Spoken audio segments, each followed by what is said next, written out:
اللہ کا قیدی۔ حدیث شریف میں ہے، رسول اللہ صلی اللہ علیہ وسلم نے فرمایا کہ بچہ جب تک بالغ نہیں ہوتا اس کے نیک عمل اس کے والد یا والدین کے حساب میں لکھے جاتے ہیں، اور جو کوئی برا عمل کرے تو وہ نہ اس کے حساب میں لکھا جاتا ہے اور نہ ہی والدین کے حساب میں۔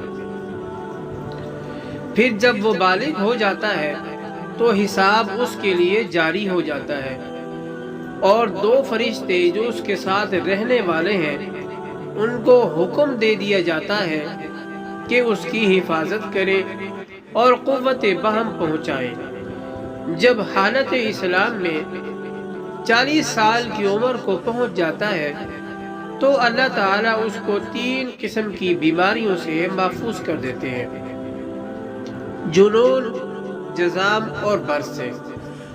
جب 50 سال کی عمر کو پہنچتا ہے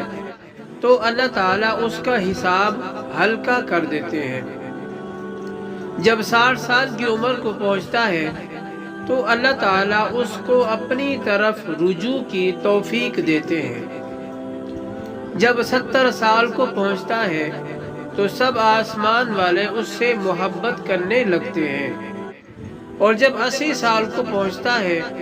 تو اللہ تعالیٰ اس کی نیکیوں کو لکھتے ہیں اور گناہوں کو معاف فرما دیتے ہیں۔ پھر جب 90 سال کی عمر ہو جاتی ہے تو اللہ تعالیٰ اس کے سب اگلے پچھلے گناہ معاف فرما دیتے ہیں، اور اس کو اپنے گھر والوں کے معاملے میں شفاعت کرنے کا حق دیتے ہیں،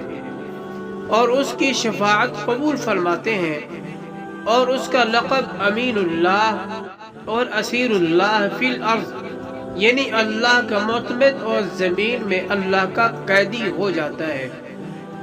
کیونکہ اس عمر میں پہنچ کر عموماً انسان کی قوت ختم ہو جاتی ہے، کسی چیز میں لذت نہیں رہتی، قیدی کی طرح عمر گزارتا ہے، اور جب انتہائی عمر کو پہنچ جاتا ہے تو اس کے تمام وہ نیک عمل نامہ اعمال میں برابر لکھے جاتے ہیں جو وہ اپنی صحت اور قوت کے زمانے میں کیا کرتا تھا، اور اگر اس سے کوئی گناہ ہو جاتا ہے